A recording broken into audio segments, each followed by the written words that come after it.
Well, good morning. My name's Jane Moore, and I'm with the Martinez Oral History Project, and this is October 21st, 2012, and I'm here with our other oral history members, Shirley Skardoff, Deb Zamaria, and Brett Stevenson, and we're here to interview Betty and Barbara, and we're in Barbara's home at, what is our address here, 1130 Arriba Street in Martinez. So I'd like both of you to just give us your names and your current addresses and where you live, and then we're going to talk a little bit about your life during World War II here in Martinez and your involvement in the canteen, what it was like to be a young woman in this city, in this town during the war, and your involvement in your work experience and any family memories that you have, and that kind of thing. So why don't you begin? Okay, my name is Elizabeth Jane Wheeler Pereira, and did you want to know where we were born? Yeah, sure, born and your current address would be great. Thank you. I was born in San Jose on January 3rd, 1926, and we lived in San Jose for a while. My mom and dad, my father was William Albert Wheeler, and my mother was Elisa Garcia, and they were married in, let me see, I had a little note here.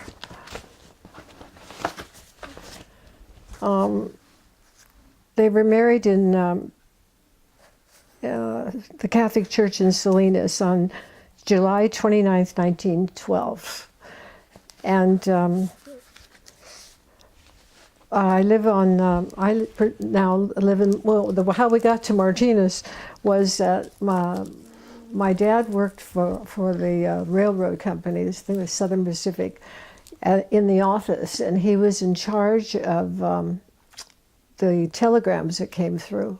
And then they received a telegram saying that Shell Oil was looking for workers. So my dad and his friend decided they would check on it, and so they drove up to Martinez and applied, and then they waited to hear if they were accepted. They had to fill out forms and all that, and then he did get a letter saying that he was chosen to come to work for Shell.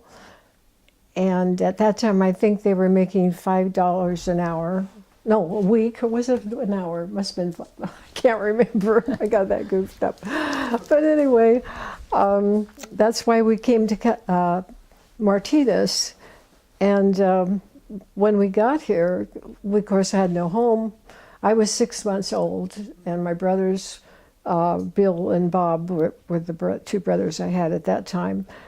And we came to Martinez and we had no home, so we had to stay in a little motel that was on, not Pacheco, but, oh dear, Alhambra Avenue. But it was closer to town than that other motel is now, so I can't recall the name of it. But we stayed there for a while until we found a house. And then, while my dad went to work, he found out that Shell Oil was building homes in the Mountain View area, which is a suburb of Martinez. And at that time, there were very few homes out in Mountain View. So there was one lovely home right out in the corner of Sycamore and Palm, and it was facing Palm. And so we were able to lease that from Shell Oil until we got a house of our own.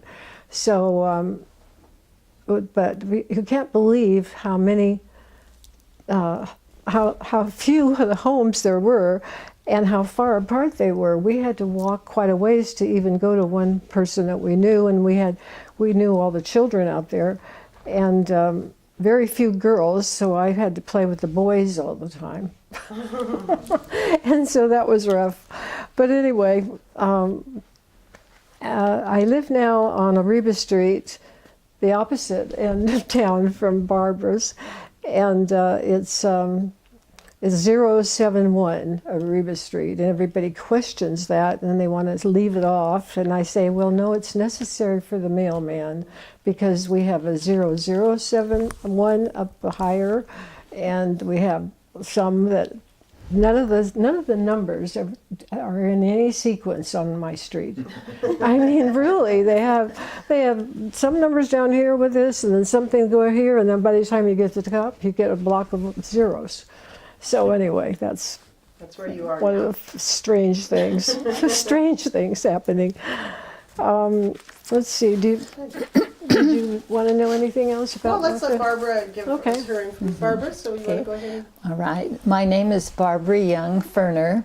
I was born in Port Costa in January 28th, 1927, and lived there I have two older sisters, Eleanor and Marilyn, and we lived in Port Costa until, as I say, until I was about a year old, and then my parents moved to this home in Martinez. My mother always said that she would sit, we lived kind of up on a hill in Port Costa, and she would sit up on our porch, and look at Martinez, and she could see the lights from the State Theater marquee. And she just wanted to live in a town with lots of lights. So we moved here to this house. And I went to school here, of course, kindergarten, all through school. My parents were married in Reno, and in 1916. And my dad worked for the Southern Pacific Railroad. Mm-hmm.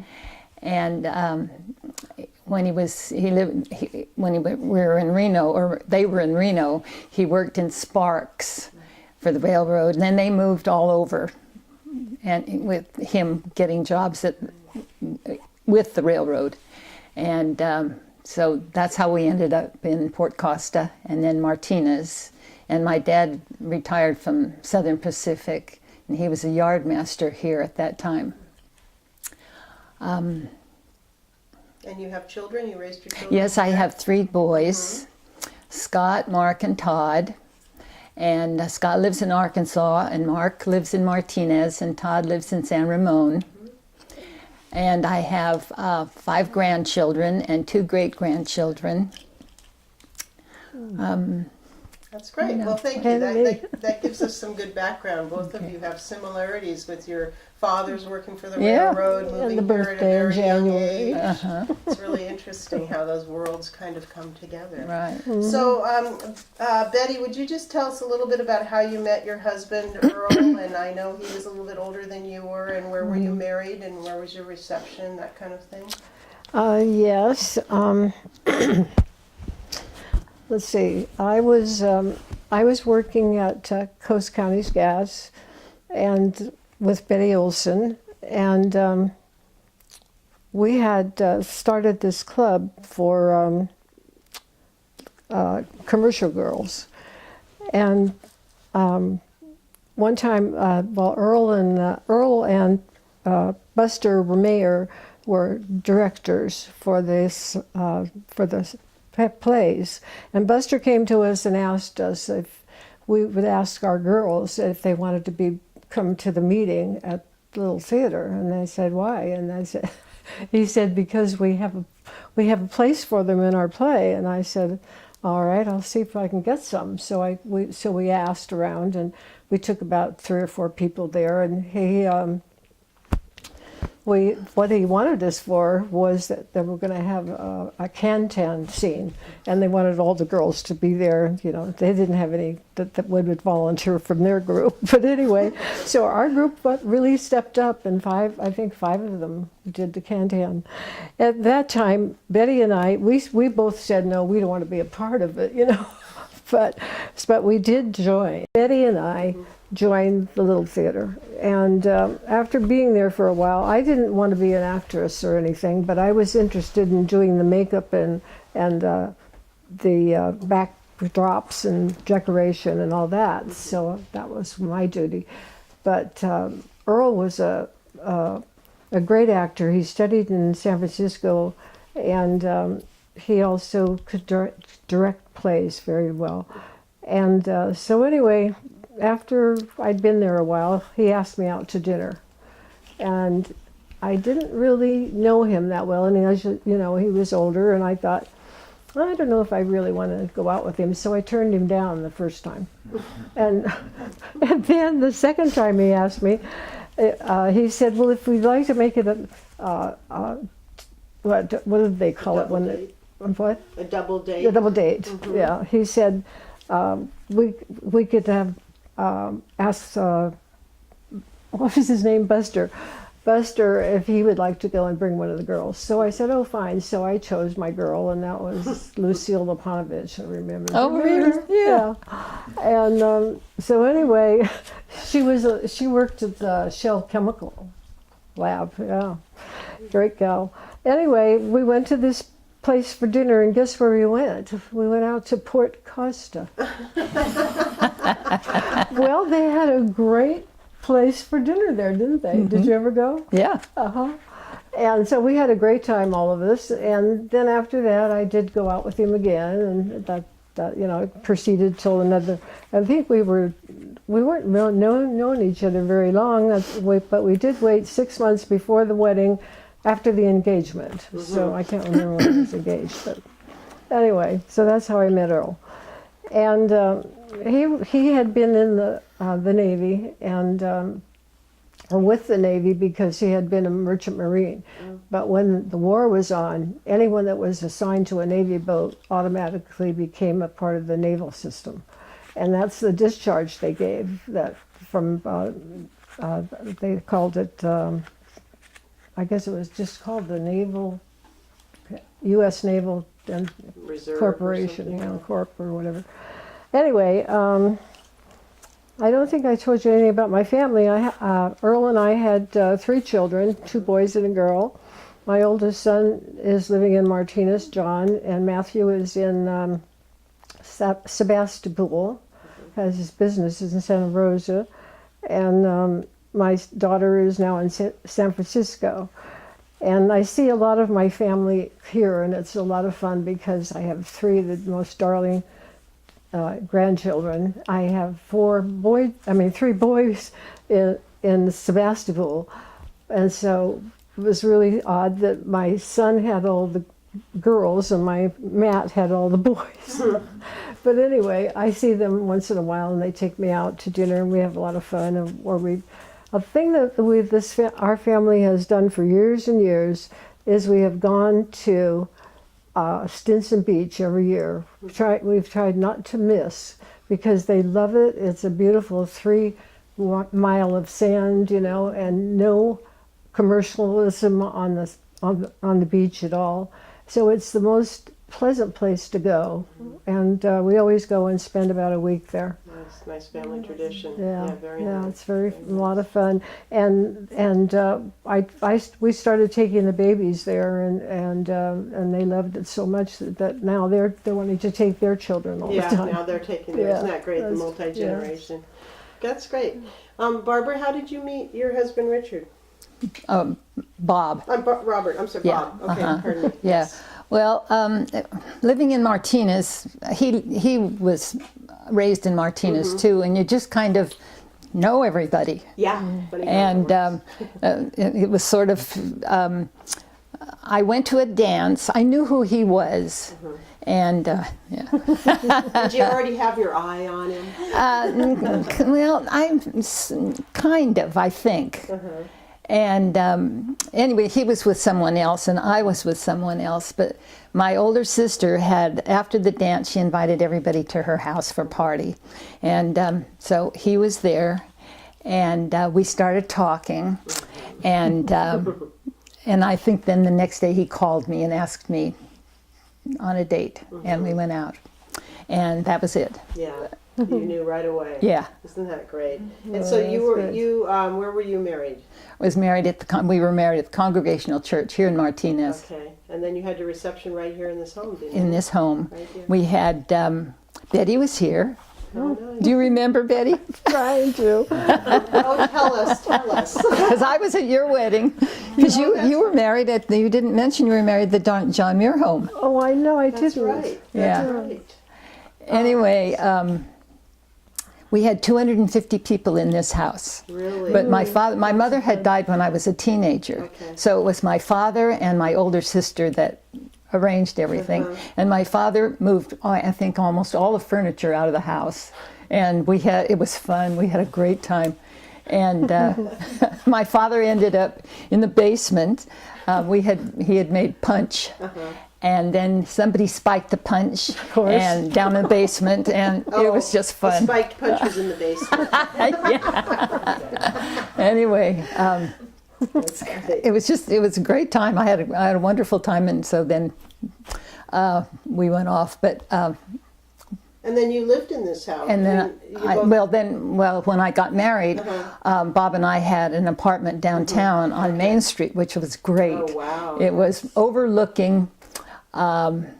What's above? Oh, the bakery. The Gâteau Elegant, or Right above, just over from Starbucks, but up above. And and Martinez used to have parades and a fiesta, and our apartment overlooked Main Street. So we had prime dozens of people hanging out our windows watching the parade, and that was great. Yeah. So then I got word that someone called me and said, "Did you know your father is selling the house?" And I said, "No." I said, "He didn't tell me." Well, he didn't tell any of us, because he had met a lady who lived in Washington that he had known years ago. And so then we got word that my father was going to marry this lady and sell this house and move to Washington. So I got a hold of my dad and I said, "Well, I want to buy the house."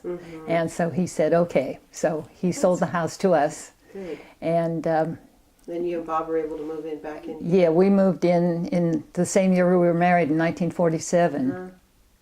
And that's it. We've lived here ever since. Wow. But what a great little stint you had in that apartment above Main Street. Oh yeah, it was. the party place. It was. It was fun. I can tell. And you were married at John Muir House, is that right? No, I was married at the St. Catherine's Church. Oh, but the reception Martinez. was The at the reception John. was at John Muir. Was it in the house, in John Well, Muir's house? the or- reason it was there is because Earl, when he came home, was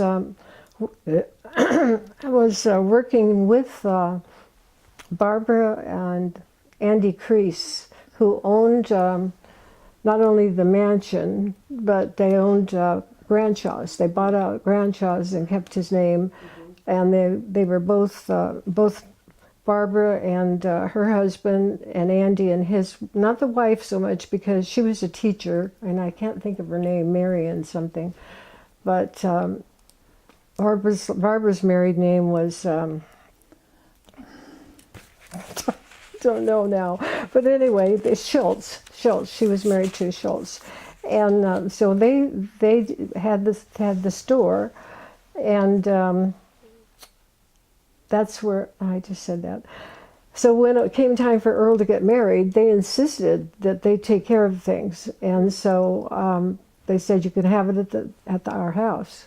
And we said, "Oh, that's wonderful!" And not only that, they did all of the flowers in every room. Every room was decorated at John Muir, and we sent out over 250. It was a great wedding. Big weddings. Because you know why in Martinez everybody was so close. You knew who worked downtown. Now with Earl working on Main Street and being in the florist business, and he would meet everybody in town. I used to work at City Hall, and I met everybody in town. And but we had so many friends with my dad knowing a lot of different people, and my brothers, and we just invited everyone, didn't you? Yeah. So anyway, we had a great time too. But the thing that I can tell you that I don't think many people know about is that John Muir home has a basement with a nice big long bar. And we had that for our hard drinks. I remember We that. went down, everybody went downstairs to get the nice hard drinks. And I had Barbara's husband, not your husband, but Barbara Crease's husband was one of the bartenders. And then I had chosen Joe Lopez, who had the liquor store downtown, and I thought he'd know how to do drinks and do it fine. And he was also my best girlfriend's father, so he was a bartender. And all of a sudden, I have a picture in my book at home that was filled up by people all the time. And then there were more than just the bartenders I chose. My brother was behind there, and somebody else was behind there serving drinks. But I must tell you about the one upstairs, though. We had this wonderful big punch bowl in the dining room, but it was by the cake. Then there's an outdoor sunroom where a lot of the old elder ladies went in and sat, so they'd get their punch and go sit down out there and talk and have a great time. And all of a sudden, this little boy, it was one of the Casey boys, was walking around kind of funny. And I thought, what's happening to him? We found out that he was drinking punch and somebody had spiked the punch bowl. Upstairs too, so there was... Well, at that time, the floor level that you see when you go in, Right. that they let you in, was where we had the party. And we had the one was what they call that? Well, we had the one room that's all in wood. That was the library. With that, and I have pictures of that. And then also in the living room, we had the whole party. I don't know how many bridesmaids. I can't remember. So anyway, we then. No, I got off track. I can't remember Because now. the little Casey boy was toddling around Oh, yeah. after he'd had the spiked punch. We also had dancing, and my my brother Ray played the drums, and he was in a what they called a group, three band, three people in the band, a piano and a guitar and the other one, and drums. And so anyway, they played for the dance, and we had this big room for just dancing, and then. Let's see what else. Well, anyway, everybody had a great time that came there, and I certainly did. I had a good time too. It was fun. Too. She remembered the basement bar. Yeah, Isn't that wonderful? It's a small town, and both of you guys had these receptions where you felt like everybody was welcome. Yes. I mean, and that's really a feeling that you get in Martinez, I think, even today. So it's wonderful. It lives on. Well, let's move on a little bit. You mentioned the commercial girls, so I would like to know a little bit about that and what kind of group it was. And Betty, you said that you were one of the founding members. Yes. And so, can you guys talk a little bit about the commercial girls, who they were, the services that they provided, and what it was like to be a member, and some of those responsibilities? Well, when we first started it, we just invited a few of the girls, and the reason we started it was because Betty said, "You and I are having too much fun going places and doing things, and why don't we form our own group?" So more people could have fun. So that was the whole idea, just that. And it actually was after the war ended, but there were still a lot of girls working in different places. So we invited people that worked, that were secretaries for a lawyer or a doctor or all those in retail stores, and we decided that we'd just make a few. And I don't know if did we invite you right away, or did you join later? I can't remember. I know that I must have. You must have started early, yeah. Yeah, I think I did. But anyway, we had, so we would get together and decide what we wanted to do next, and sometimes it was just to go to lunch somewhere or to dinner. And then we started saying, well, why don't we do something like a tea and have a fashion show? So some of our girls fashioned the clothes, but then we had a couple of ladies, and I now can't remember their name, but one of them was definitely a model, and she always was in our fashion show. Well, we had a tea somewhere, and a tea party, and I can't even remember what buildings we were in, but I think there was one in downtown where there was a restaurant, but I can't. Maybe it was. I don't think it was Paul's, I but think you met at the Veterans Hall also, didn't you? Did you maybe have something? maybe that was it. I saw some. Oh yes, we information used about to have the dances there. Yeah. Oh. We had at the Masonic Temple. Masonic There was Temple, yes, that's right. We fashion used show that and one. lunch. Were you in the fashion shows, Barbara? What was your role in those? I guess I was in a couple of them, but mostly I was there as As an just a attendee. participant in the lunch and all. Yes. But I remember, and an interesting thing about that was, at that time I smoked at that time, and whenever we had a fashion show, I don't know what company or who did it, but they always left little sample packs of cigarettes. And I think about that now, and it's just amazing. Yeah, isn't it? And that was probably such a treat. It was. It was. And did we have a dance at the IDES hall? Lots of times. Yeah. Did you have live Sometimes. music and? Yes. Yeah. Well, we hired a band. We hired a dance band. Remember the Crockett?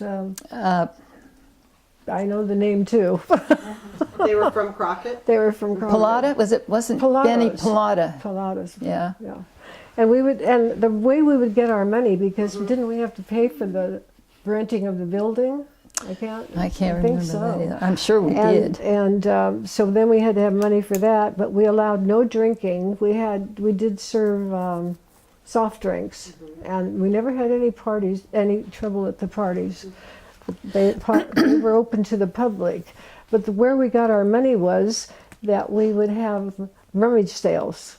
So we'd gather up clothing from the women that we knew who had a lot of clothes they wanted to get rid of every year, the ones that could handle that. So we would talk to them and say, we're having another rummage sale, would you like to donate something? And so we had a lot of people donating clothing, and it was good clothing too. And I remember using, I think, a part where Hilson's is now. There was some open building there that we could use, and so we had our no, I'm going away again. Let's see. Your fundraising rummage. Oh, the rummage sales, and then we were able to pay the band and get the. So we drinks. would charge for admittance to the dances. I can't remember. Yeah, I remember. I'm sure that we did. Yes, we Was must it have. like Yes, we 50 sold cents tickets. or- Remember? Yeah, we told tickets. We used to have little posters made up, and everybody downtown would put them in their windows, and then we had tickets. And every dance we put on there was a theme, and like Easter Bunny, and then the tickets would have Easter Bunny on them, and we decorated, and we always asked the men's club to help us, and I can't remember which one that was.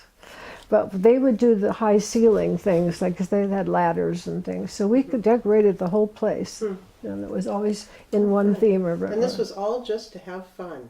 Just to have fun. Yeah, and it was. Isn't that great? Isn't that It was great. Yeah. How long did the commercial girls go on? Was it a long? I have another thing to tell you about. We all every year, it must have been more than 1 year. Every year we would have a luncheon for our mothers, and then a dinner for our fathers at Paul's, and that was always it. But the dinner, I remember one dinner we had was in a lovely place in Oakland that Betty had found. Betty number 1, she was always called, and.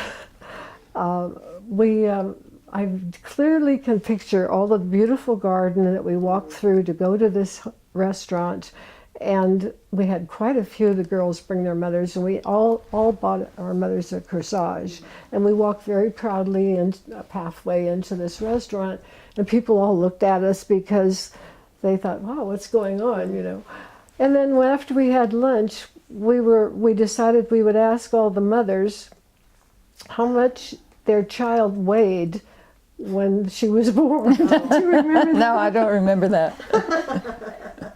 That was so funny. So anyway, it came up that one of the girls, Tony Van den Bosch, do you remember her? Remember Tony? Yeah. Tony's mother was a little tiny thing. She was so sweet. And They called him Mouse. They called him Mouse, her brother. Oh, Tony, do you remember? Yeah. Mouse Van den Bosch. Yes. That was the mom. They called him that when They called him that when he was a grown man. What was his real name? Can't remember. I don't know. No. I don't know. Well, anyway, we went around the whole time, and then it ended up, Tony Vandenbosch's mother had the largest baby. I can't remember how many pounds, but it was the largest. And she's the tiny person. And then my mother had the tiny baby, and she's tall. It was fun. We had a lot of fun doing things like that. With our fathers, I don't remember we had to do much because they entertained us. You're supposed to show you're supposed to cater to the mom anyway. Yeah. Dads, were probably a little bit easier to do an event for. Well, that's great. So that's an interesting group and founded on having fun and in a town that, where everybody's friends. That must have been an easy group to be a part of. Yes, it grew to quite a good size of women, yeah. I bet. So let's move on a little bit now to the canteen, which in looking and doing the research that I did to learn a little bit more about this, I thought it was kind of interesting that it opened on October 17th, 1943, and closed February 15th, 1946, which is actually 69 years ago today, or not today, but this week that it opened. So I think it's kind of interesting that we're doing the interview right now about the canteen. And I know you were young and busy being fun-loving young women in the town, so I just really would like it if you could paint a picture a little bit about what the canteen was like, what it looked like, where it was located. We know that it was made so that the servicemen could come from the train station, which was right there, and have a place that was comfortable to be, and it was part of many canteens across the United States, but I did also learn that the Martinez Canteen had an incredible reputation of being the best canteen, and people would actually write letters back saying that it was the best canteen they'd ever been to, and it also had a reputation for not charging for anything. I guess many canteens charged for food or drinks or the showers or whatever, but Martinez made it a point to make sure that everything was going to be free. So that meant that someone had to pay for it, and once again the wonderful community came forward and really helped to build that reputation and make it functioning. And so if, Barbara, why don't you start? Can you tell us, when you first got involved with the canteen? And I was really young. I think I was 17 or 18. I had been working, and maybe it was Betty, I don't know who invited me to go down. And of course I was working during the week, and I would usually go down, probably early on a Saturday night or a Sunday night. And my impression was for the servicemen that got off the train and came in, most of them seemed really tired. They just wanted to get something to eat and sit down, and although they did have jukebox, and I can't remember if it was a jukebox or a record player, but anyway, music, and if they wanted to dance, we'd dance with them, or they had a ping pong table, and if they wanted to play ping pong, we'd play, and it was mostly just being there. And did they just want to sit and have somebody to talk to? Or? Yeah, or they just sit and talk, or just sit. What kind of things were they talking about? Was it lonely? It was, or? my impression was that they were just mostly tired, the ones that weren't real talkative, or just wanted to come in and have something to eat and something to drink. But I didn't want to be pushy. Yeah. And so I would just.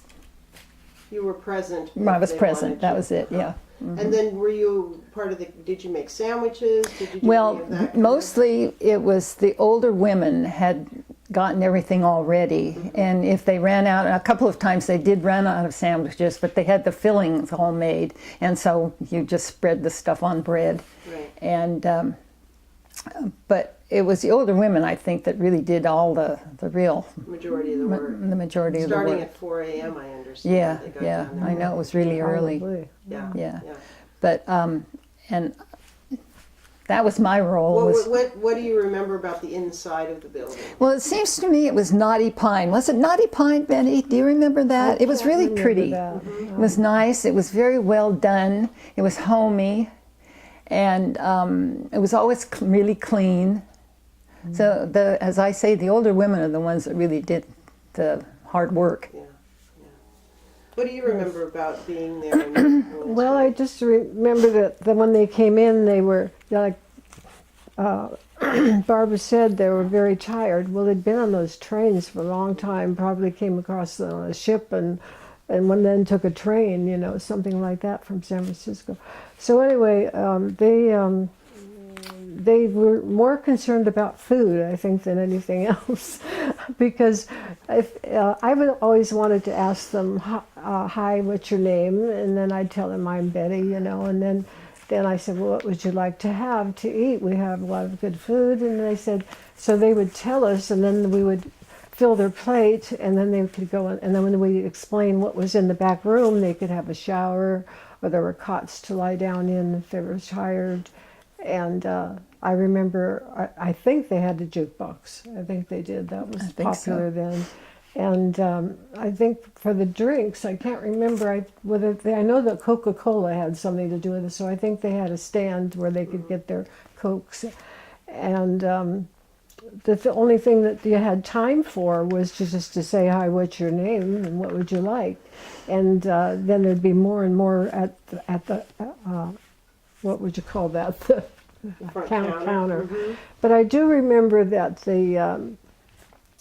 that it was very comfortable, and that they enjoyed being there. Mm-hmm.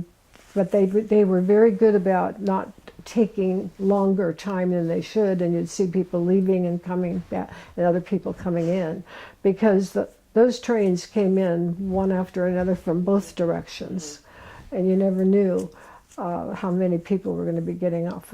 Usually all men. You know, so the trains would pull into the station, and then the servicemen, and I understand families traveled with them, and babies too. Did you ever see families? I never saw that. I didn't see there were families that traveled with them, and they had a nursery in the back for the mothers that had the babies, and so it must have been quite a all of a sudden busy action when the train comes in and all of the servicemen come off. And did they all come to the canteen, or did some of them? No, probably not. But there were many little restaurants on Ferry Street that they could go to if they wanted to buy their own lunch. Right.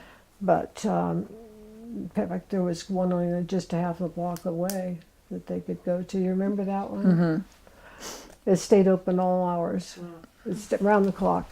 And during the war, that was very, very usual. Any place you wanted to have entertainment was almost around the clock, because they were in and out at different times. Especially with the location close to the train station. Mm-hmm. How long were they laid over? Were they there for hours? Were they there for just? I don't know. Brief? They just knew when they had to get back, and there was a loudspeaker or something that announced the trains. Was that? I don't recall that, but it sounds like it would be something like that, or else they told them before they got off the train, "You've got how many hours," or whatever. Right. So a very busy place to be a part of. That's for sure. Oh, it was thousands and thousands. Thousands. I think what I read was they averaged 500 servicemen a day came through the canteen. I bet. Which I can't imagine being prepared for that. So you were mostly there on the weekends.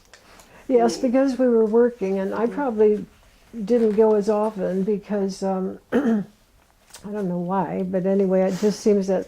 I thought Betty Olson was one that was there all the time. She just put in a lot of time down there, and was very good at it, because she was always so smiling and a happy face, you know. And that's what they wanted to see. They just wanted to feel like that they were coming home, you know. And I thought that was a nice place to stop. So that, of course, brings us to romance. So were there any romances that budded from the canteen? I think, Barbara, you said that you knew someone who married an Italian prisoner of war, so that would be after the war. Who was that? Her name was Rosalie Costanza. And you know Rosalie. Yes. And I can't remember her. He was an Italian prisoner of war.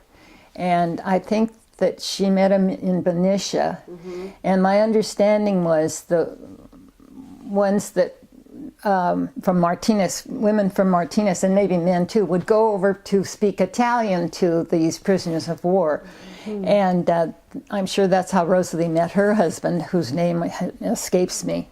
But he then later, well, I guess maybe he went back to Italy, but came back here, married Rosalie, and then went to work at Shell Oil and worked there for a number of years. And she was from Martinez. And she's from Martinez. Is she in your same kind of pure age group? She was older than I. She was probably 10 years older than I. And you remember Rosalie. I'm trying to Well, picture anyway. her, but I remember. I don't the even name. know if she's still alive. She may be. But the last I saw her, she was still living in Martinez, and he had died. Her husband had died. Passed away. Yeah. Wow. Any other romances budding out of that canteen experience? Not that I know The of. commercial girls weren't talking about all that at their dances or anything. No, No. I can't remember any Well, of that. I do remember in some of my research too that the USS Puffer came to Martinez, which was a really big event for Martinez. Do you remember that when it came? I remember We that. have- Yeah. We actually have this great photograph here that shows the inside of the canteen. Would you like to hold that up, Cynthia? And I when I was looking at that, I was impressed with how you can see the reflection of the fruit on that tabletop to show you just how, Oh, right.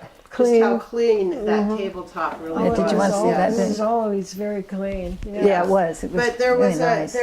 Thanks. there was something like 3,000 people that came down to town that day. It was a big celebration. Well, I know there was a big celebration, and we all wanted to see what it looked like, Yeah. a submarine looked like inside. And I was surprised at how little it was inside. Those guys had just barely enough space to Roll sleep. over. You know, yeah. I was Do you want to surprised. hold that up, Betty? Just I, so we I can was show that surprised the to see that this is all Navy. That's good. camera. I was thinking they'd be Army, but I guess there were a lot of ships too that came in. Oh, yeah. Yeah. Well, the Puffer was a big. Can you describe that day a little bit, Barbara? Do you remember Well, the whole? as I say, my was a big- memory is not very good about that. But I remember going down there, lots of people. Did you have to line up? At Yeah, the dock to we get had to in? line up and take turns to go in. And as I say, it was just, it was so little. That was the thing that impressed me. And I can't remember, I probably knew at one time how many men were in, that were operating that submarine, but I can't remember what it was. But it was surprising. Yeah, yeah. Betty, do you remember a parade, or there was a big? It was a big community celebration and turnout for the Puffer. No, I don't actually remember that. Okay, but there was one romance that I did learn about, and she was a commercial girl, and her name was Elaine Costa. Mm-hmm. Did you remember Elaine Costa? Yeah. So I guess she met her husband, Elias Branchcombe. He was a USS Puffer crewman that day. Oh. Yeah, I knew of their romance. Oh, did you? Yeah, Oh, do but tell. But well, I know that she met him, and then I don't know what happened. Whether they corresponded or how he got back to Martinez. But they did marry. He did return to Martinez. He wasn't from Martinez, right? No. He returned here. He because returned of her? here, and they lived out in Alhambra Valley. In fact, my sister lived out in Alhambra Valley, and she was her neighbor. Oh, okay. And I think Elaine had 2 sons. And then she died, oh gosh, I don't know how many, 10, 15 years ago, I think. And then he died not terribly long ago. Oh, okay. Well, I know the museum just acquired his Navy uniform. Oh, And now they also have Elaine's Alhambra High School memorabilia.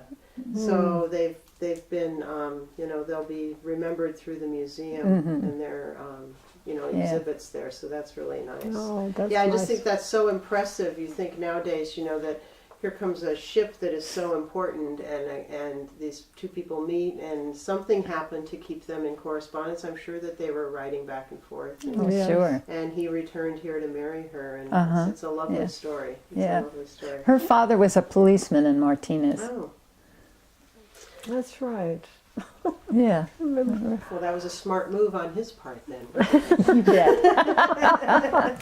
So, and I know that as World War II progressed, it moved closer, went from Europe to the Pacific. And so Martinez became even a busier hub because of the train station. Do you, either one of you, remember the Port Chicago blast of July 1944 and where you were? Yes. And I'd love to hear a little bit about how that impressed you and, what happened. And I know that the canteen became a very important headquarters for all the emergency response people and the military people. Can you talk a little bit about that, Ben? Yes, we had, it was so unusual. We had a visitor, my aunt and uncle. Well, my uncle was working at the shipyards, and his wife came out to California, and they were all staying at our house that night, and she had 5 boys and 1 girl.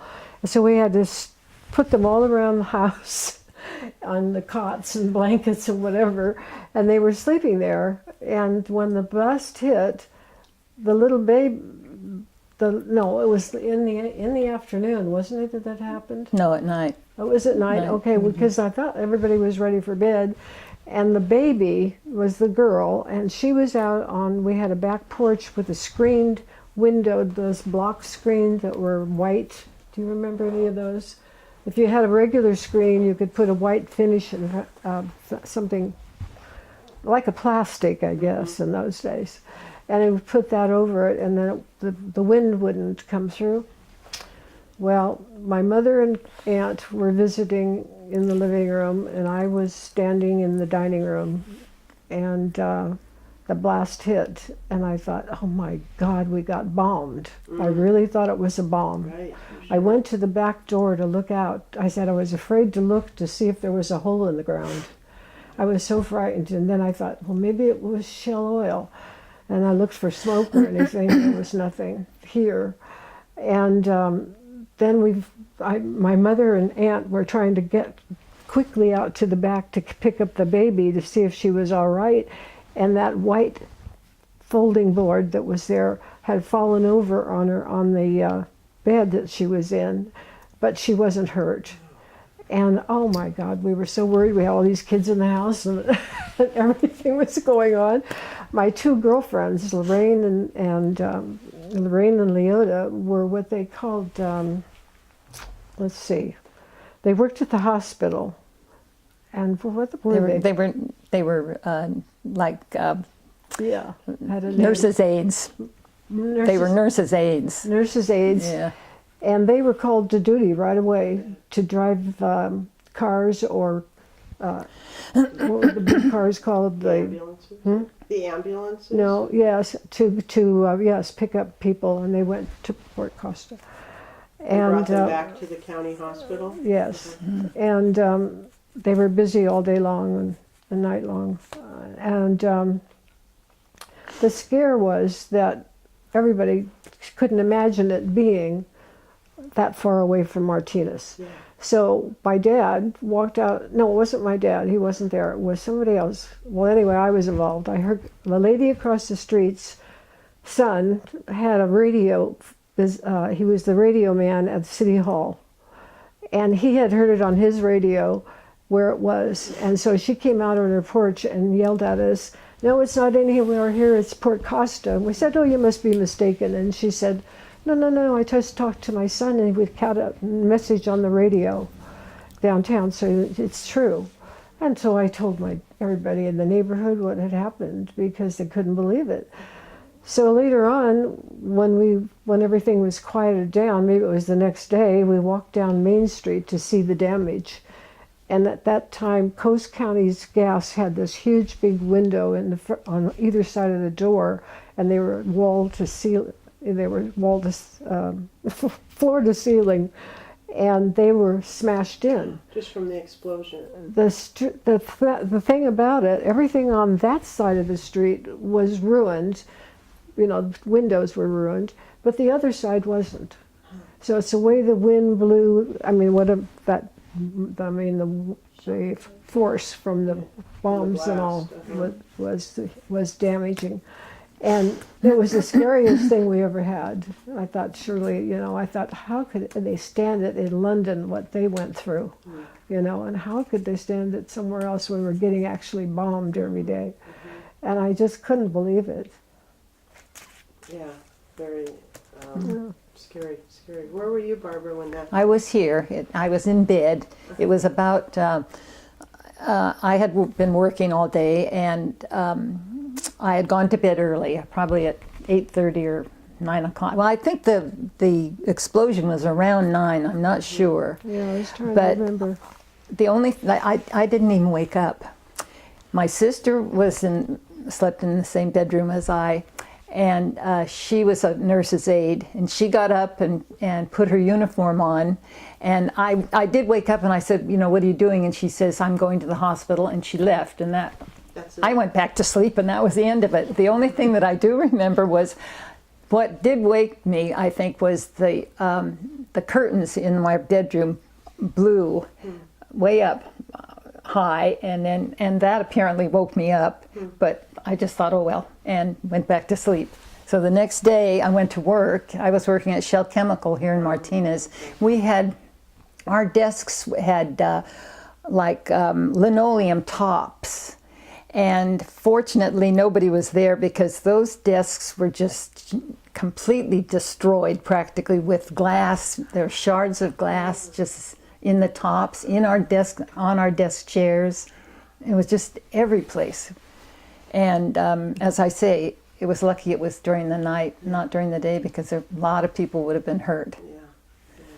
And in fact, out on my front porch, you'll see evidence of our front steps cracked from the force of the explosion. Really? So the whole town, that next day, obviously everything is just different. And so what was going on in Martinez the next day? People were talking and meeting and cleaning up, and it was the community's whole thing. It was just sort of everybody was kind of shocked, and then it was just a cleanup day, you know, because there was so much destruction, mostly broken glass. And so that's about what I remember. And do you remember being any of the activity at the canteen, or any of the servicemen, the support services coming in, or? I don't remember anything like that. I think everybody was sort of in shock. Yeah, I would imagine so. Yes. Especially. I think most people just stayed in their homes. They didn't want to be downtown because they knew that there was a lot of. They had heard that the Main Street was, you know, they were having repairs. A lot of window men came in and started putting in the glass right away, and but it was a mess. And I don't recall anyone other than the people that worked so hard to get them to the hospital. That was wonderful. And was your sister, Barbara, did your sister have to work longer hours, and was she? Well, I think she probably worked most of the night up there. And did she talk about that at all well, afterwards? she may have, but I can't recall what had happened. That was the first. Yeah, it was. And I know that both of you have very fond memories of Camp Stoneman, and so tell us a little bit about how old you were when you were going there, and what were some of the things that you were involved in, or why did you go there? And Barbara, why don't you just start, because you were so excited about Camp Stoneman. So how old were you, and what were you doing out probably about 18 when I started going. And I think it might have been the commercial girls, I'm not sure, but there were so many, we were all kind of same age. Right. And someone said, we go to Camp Stoneman to the dances. They had dances all the time. And that was the big thing in my day, was dancing. That was our social outlet, I think, because we had dances all the time at school and with the commercial, other service organizations had dances all the time. So anyway, I was invited up to Camp Stoneman, and it might have been with Betty Olson and you, because Betty Olson, the famous Betty Olson, had a car, and none of the rest of us had cars, and so she would take a whole gang of us up there on probably once a week. Like on a Saturday night? Yeah, or- on a okay, Saturday okay, night usually. Sometimes Friday night. I mean, sometimes during the week, but mostly we were working, so Yeah, it was weekends that we went. And the first dance I went to was in the Officers Club, and it was beautiful. It was a huge building that was just decorated in kind of Chinese modern or something. It was just a beautiful room. And they had, lots of tables and chairs where you could go in and sit down. They had a bar, and they had a little restaurant where you could buy hamburgers. And we didn't buy them. Usually the soldiers bought them. For you. And for us. Sure. And but they had, I can't remember, was it jukebox music, or was it? Oh no, we had a was it live band, live? I thought it was. What was the music? What were the Well, tunes big that band you were- music. swing and jitterbug. Okay. Yeah, Okay. because this was in the 40s. Right. And it was just fun because everybody that went there went for a good time. Right. And And would you get all dressed up? Oh, or yeah. How did you dress? Oh, what was the I- ensemble? What was one of We the got favorite dressed up. ensembles? Uh-huh. in our best dresses and our best high heel shoes, and it was just wonderful. Were hats in or out? Well, they were in, but we didn't wear hats there. Okay. And I met us. Shall I tell this story? Yes, I think so. This. And anyway, I met a soldier there who invited me to a dance at the Palace Hotel in the city. Their group, and I can't remember what they called themselves, but anyway, they loved their commanding officer, and so in this group they invited a whole bunch of girls, and they wanted us to meet their commanding officer, and he was just a character. But anyway, we went to the Palace Hotel and had this wonderful dinner dance, and they had their unit or troop or whatever they call it had a history of fighting in China. And they were awarded this gigantic silver bowl, sterling silver bowl, and they called it the Liscum Bowl. And it was made in China, and it had all these Chinese dragons and everything. And it was just very, very impressive. And that was at they presented that to him? Well, That was this group or what do you call an army group? the platoon? A platoon, I guess. Yeah. Had been awarded to this Liscum Bowl had been awarded to them years and years before. I see. Uh-huh. And but that always impressed me to see that gigantic sterling silver bowl. So that was pretty elegant. Oh, it Palace was. Hotel. Oh, it So was. What was that? That was quite the evening, I'm sure. Oh yeah, it was wonderful. Full dinner Uh-huh, and dance and dancing. everything. Yeah. it was- So were a lot of the girls who went, yourself and other Martinez? Oh yeah, there were a lot of Martinez girls that went. You probably went, Betty, and I forgot. remember. How did you get to the city? Because that was. I can't remember how, but we got there. Can't remember how And you we went got with there. the servicemen, or did you guys go separately and meet them? No, we went with the servicemen. Uh-huh. And it must have been somebody in Martinez. One of the girls had a car, and so we all Probably went Betty. together. That Betty Probably also Betty. did. Yeah. Might have been. Wow, what an evening! Oh, it was. And very impressive for someone who's 18 and Oh, to yeah. go to the city for something like that. It was fun. So the dances were fun. How long did that go on? Months or? Dancing all the time. Years. Yeah, years. Well, I would say until I got. I was probably 3 or 4 years that I know of. That you were going out. That there I on was Saturday going out. nights. Yeah. Wow, that is Right. really. Yeah. Because that was quite a drive. You didn't just zip up Highway 4. Oh no, there was no Highway 4 then. No, you had to go the regular 2-lane road. Right. Yeah. So that would take you a little while to get out there. Right.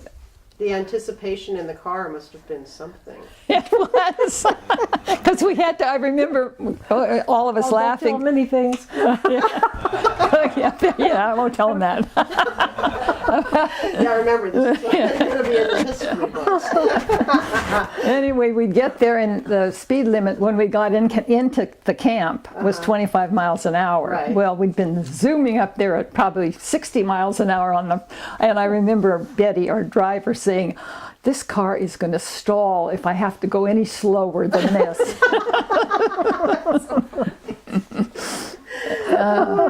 But I have wonderful, fond memories of Camp Stoneman. I I always bet you had a do. good time. Yeah, that's wonderful. Yeah. Wonderful.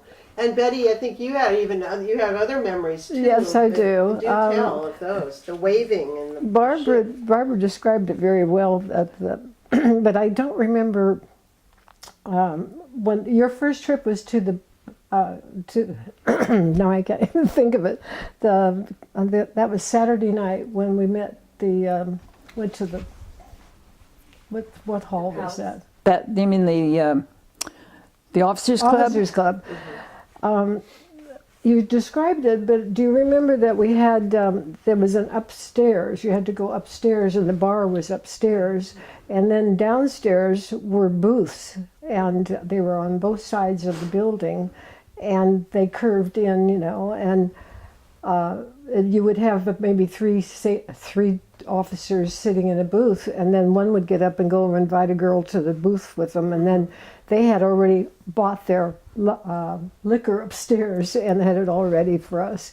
But first thing we did when we got there, of course, do you remember it was the USO lady, and I can't think of who she was, had a station wagon, and maybe it was before you started there.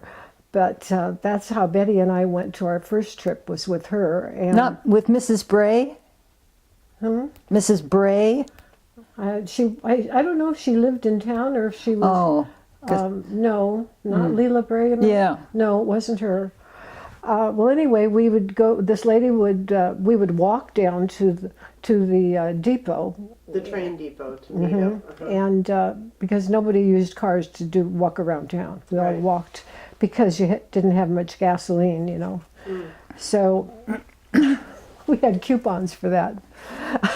You did, and then when you went through your coupons, you had to wait to another term to get new ones, and so sometime when Betty number one would want some gasoline, she'd ask me for a coupon from my dad because he drove a truck, and with a truck you got more gasoline, and then you had to know a gasoline station that would take your ticket when you weren't a truck. So anyway, we did that. My poor dad, we talked him out of them.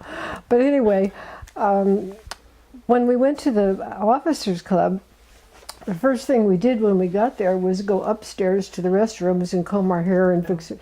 And then we would see the officers sitting down in their booths, and we could look around and Kind of spot which ones you wanted to. spot it over. And anyway, then as we walked down the stairs, they got a good view of the girls that were coming down. Oh, what a racket! Yeah.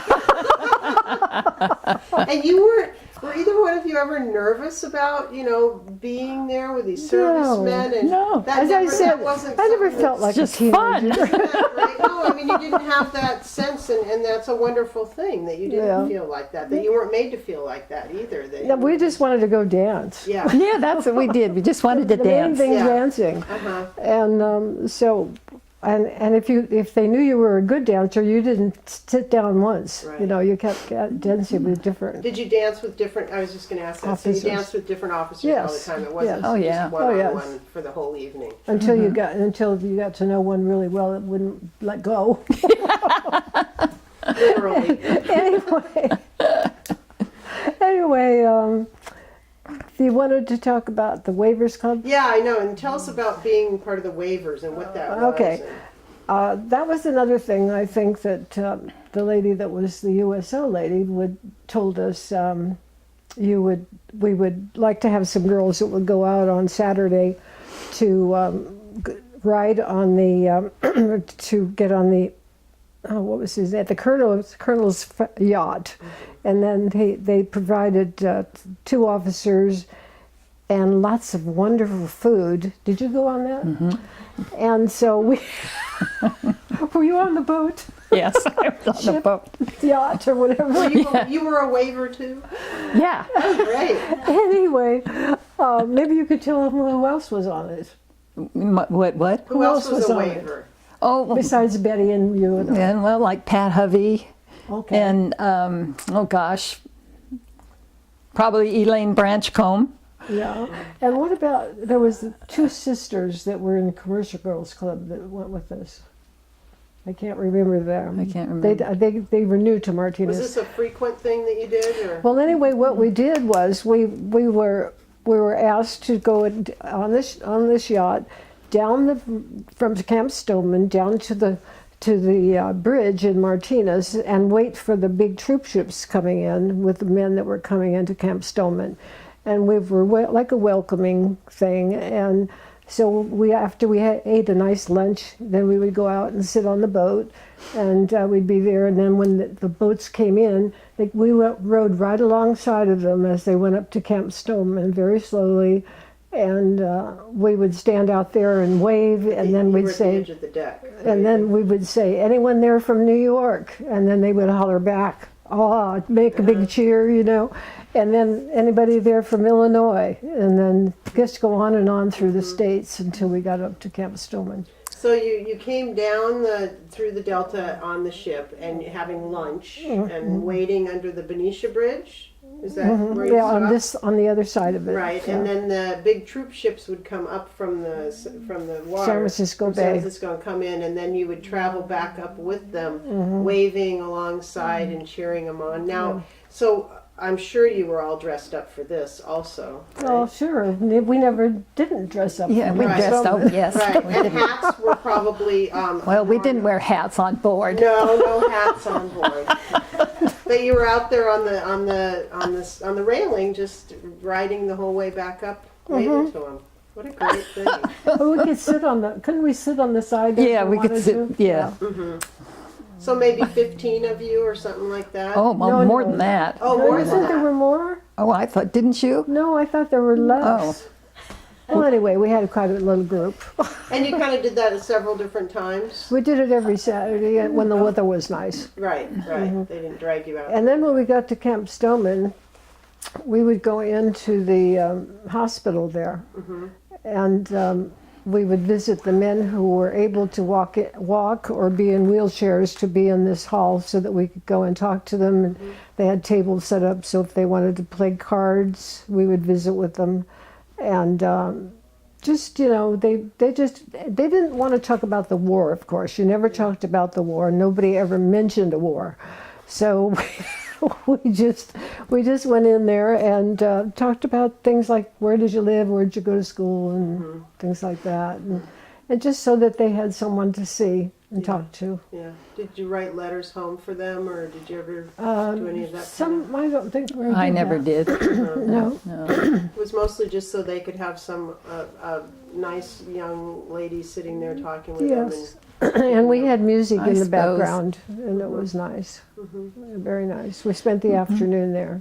You guys were really busy, so you were out there on Saturdays, and Yeah, then you and did. wait a minute, Then you we're came not- home and changed No, your no, clothes no, and no. back out for the dance. No, we couldn't or- do that. Well, after we I'm sure, I'm sure we did, but I don't remember No, we that. didn't. We didn't go home. We would take up too much gas. Well, Yeah, anyway, that's true. Right. Yeah. So- What was I thinking? so we went to. Don't you remember we went to that hotel there, that Pittsburgh hotel that had a dining room as well, and we had dinner. Oh, yeah, the what was Las Madonnas? The Las that? Madonnas Was that what it's Hotel? called? Yeah. Yeah.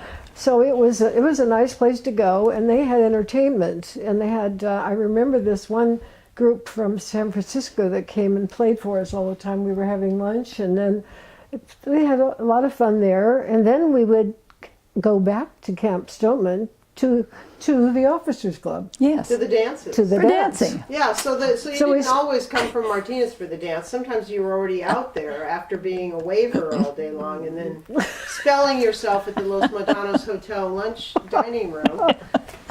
It was very difficult I'm for telling us. you, yes. That brings us to the sacrifices you must have made for World War II as young women. They were. What a segue. We had the best time. I mean, everybody I know don't had a think- wonderful I time. don't think that I don't think that we could ever say we suffered too much, except the few things that we had to suffer about were you could not buy leather shoes. Leather? Leather. Uh-huh. You cannot, let's say, no, naturally you couldn't buy nylons. Okay. That's why my girlfriends and I went to San Francisco to get nylons. The only way you could did it was if you knew a store that would have some. So we would go to San Francisco and stay overnight and go down to Macy's and stand in line. Not in line, we'd try to be the first ones there in their window opening, you know, by the big doors. And we were there early enough that we even heard them get ready to come in. In those times, they had to wear uniforms as clerks in the store, and they had to report to duty online and check and make sure they were all in good uniform and neat and all that, so that they could go to their stations. And then they'd ring a bell, and the door would open, and so that we knew that it was time. But by that time, we were probably one or two of the fewest were there. Huge big crowd in front of Macy's going in, all women. And when that bell rang and the door opened, it was like running in a herd of cattle. And they had a big table, taller than that, with a ridge around it, and just piles and piles of nylons in those. It probably wasn't plastic, it was something else. But anyway, they had those wrapped in packages, and you would run into the store, grab one of those packages, no matter, not looking for your size. You just grabbed anything you could get. If you could get two hands in, you could get two packages. How much did they cost? But they were pushing and pushing and shoving, and it was terrible. It was terrible. Worst thing in the war. After nylons. Wow. And then later, after the bin was empty, then everybody was looking around for their size. I'll trade you for this one. Sure. Yeah. And so then we got our right sizes. And how much did they cost? Do you remember? I don't recall. I mean, was it $1 or Probably. Probably Yeah. $1. So that was, you tried to get as many pairs as you could. Well, we were lucky to get one or two. Really? And then you had to be very careful with them. Yes. Did you ever go without nylons? Would you ever? Oh, yes. I rarely bought nylons because leg makeup was the big thing. Oh, so yes. what was that? That was What just that? a bottle of this skin-colored makeup, and you just put it in the morning. You just rub it on your legs, and it looked just like stockings. So that was the substitute, so that you wouldn't necessarily, because I would imagine at that time you weren't really supposed to go bare-legged. Well, It no, wasn't considered socially no, acceptable, it wasn't. right? Right? Did you ever paint the seam? No, Never did that. I've No, heard people do that. So, I heard some people did, but we didn't. no, we didn't. yeah. So leg makeup. Leg That's makeup, interesting. yes. If you didn't have the nylons. Yeah. And you could get leg makeup without having to go to San Francisco. Oh, you and could get it in the suffer drugstore. the crushing crowds. Right. That's amazing. So it was mostly Macy's. You had to go to the high-end stores. Yes, well, that's the only one we knew that would have nylons. Wow, that's amazing. And we used to buy our Hirachis in San Francisco as well, because they had them, but they didn't have them in Martinez or anywhere around. And that Walnut was, Creek. you liked those, that was the style, or was that just? That was just for summertime. That was the style. I mean, you couldn't get the leather, so you couldn't get a good leather shoe. And a lot of things were taken for just the war, you know, because even crystal and what was it, China, like when I got married, you could only get whatever they had on hand because they hadn't started up manufacturing yet, because I was married in 1948. And You couldn't get refrigerators. couldn't get lots of things. You couldn't, yes, you know, that because sort they of hadn't thing. built them anymore, Right. because they stopped building and doing whatever they were doing normally for the war, because all that metal and whatever else they needed, copper, was all taken to war. take care of the war. So what did you do for a refrigerator? We had, when I got married, we had a refrigerator in our apartment, and but it didn't work. So Martinez had an ice house. Oh. And every night, my husband and I'd take this big galvanized bucket down to the ice house and get 50 pounds of ice. And carry it and back. carry it back One and on put each it in the side of refrigerator. Wow. And then, so that was when you were in your party apartment above Yeah, Main Street, right. right? Probably went through a lot of ice then, didn't you, Barbara? Sorta. And then when you moved back into this house, did you have your refrigerator here? That's when we could buy a refrigerator when we first moved here. Okay. That was the first thing we bought was a refrigerator. And it What a was luxury. wonderful. It was a real Yes. luxury. Yeah, it really I bet was. it was. Yeah. We take those for granted Yeah. now, don't we? Yeah. Right. Yeah. So you could have ice cream, and keep it in before we couldn't. Yeah, well, you don't think about that the manufacturing had to gear back up after Yeah. the war. They had to Oh, gear yeah. back up to the domestic production. Right. So that's- Cars the same way. You couldn't buy a car.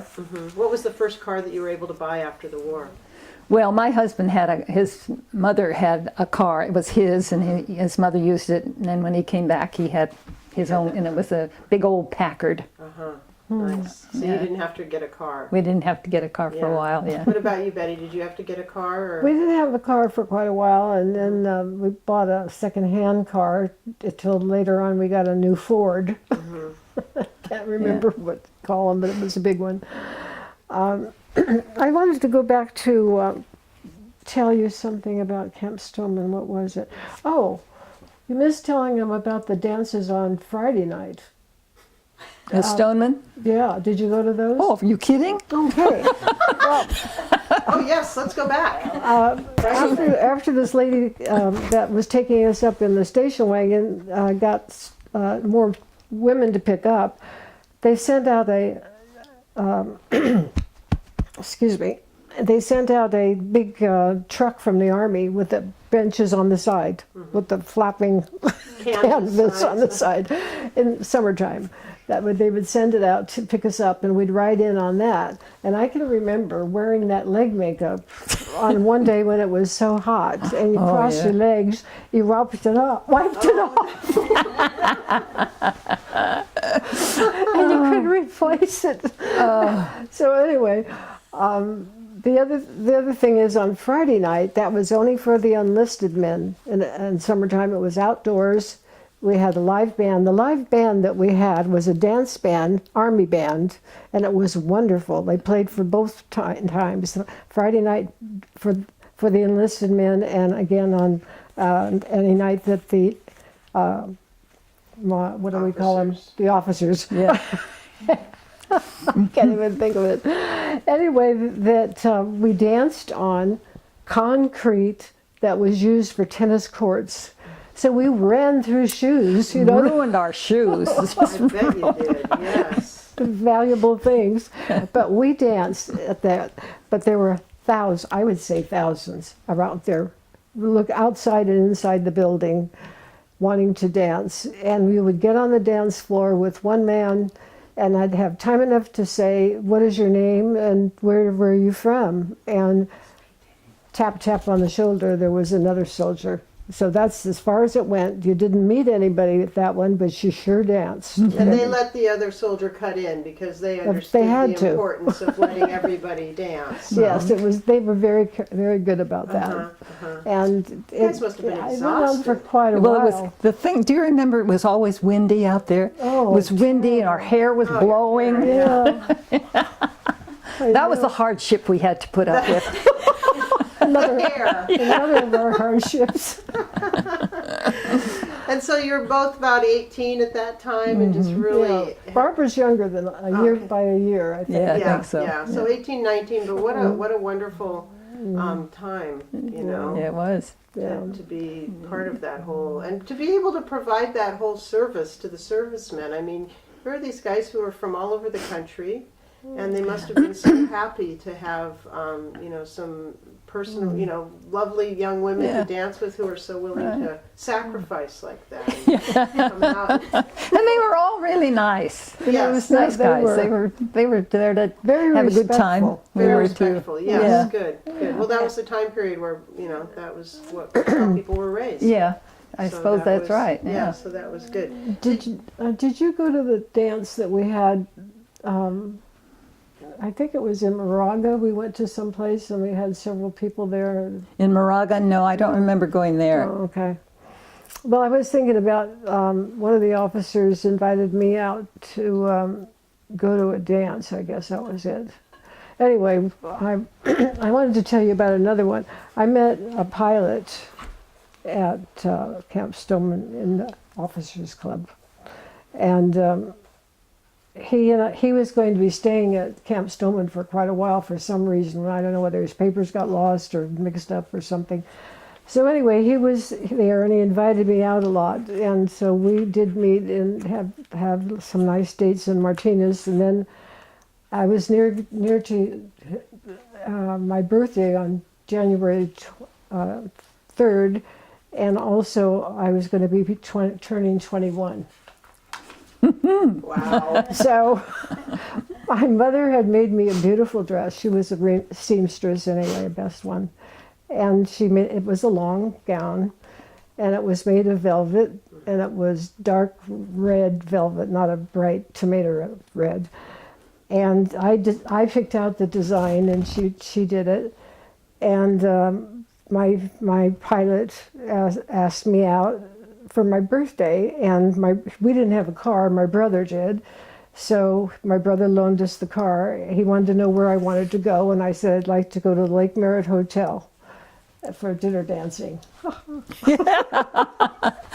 That's great.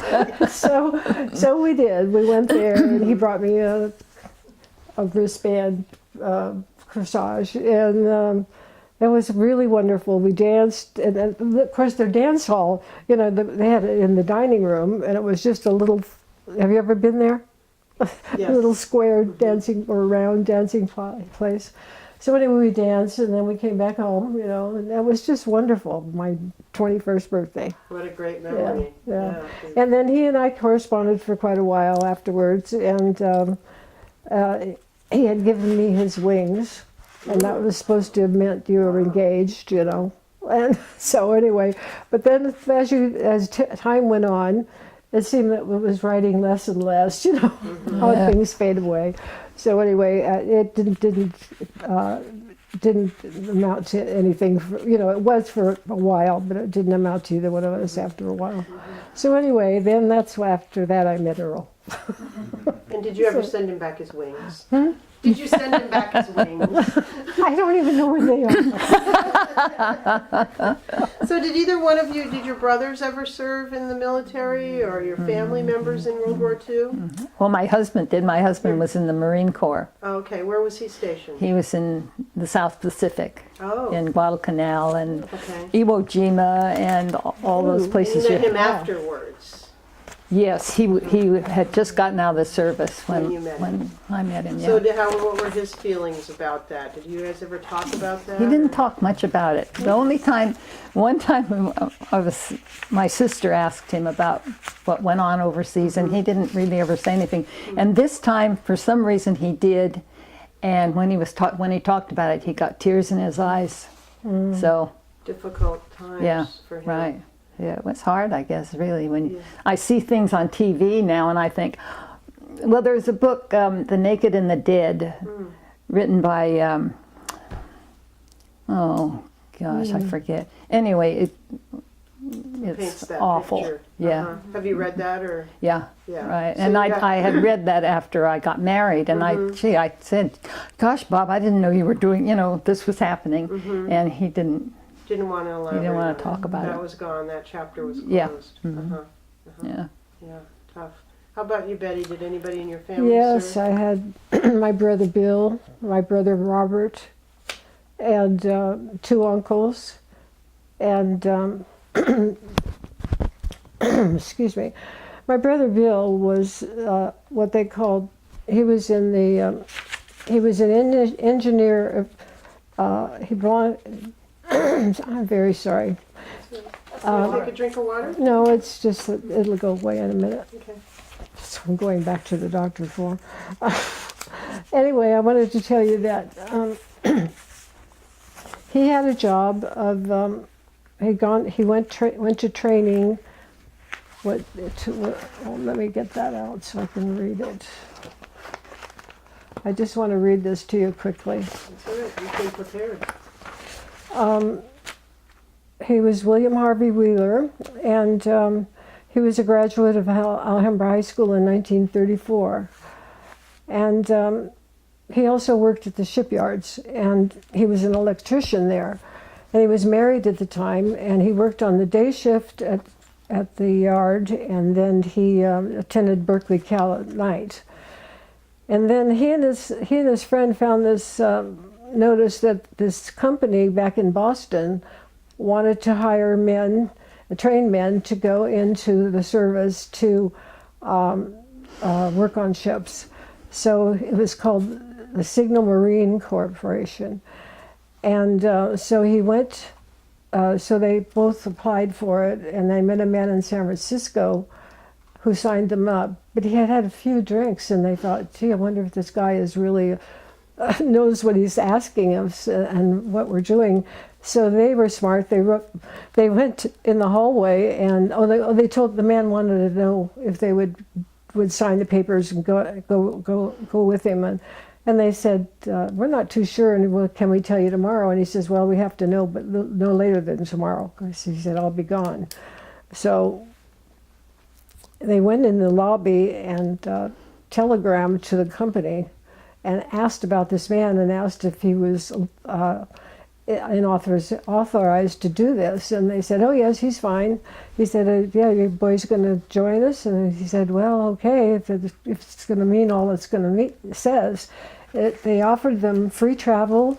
They offered them free hotel and all that to take this training. So anyway, the two of them went to Boston, Massachusetts, where they went through training at the Signal Corporation in Boston, Mass. And he also attended MIT for a semester just to get the information they needed.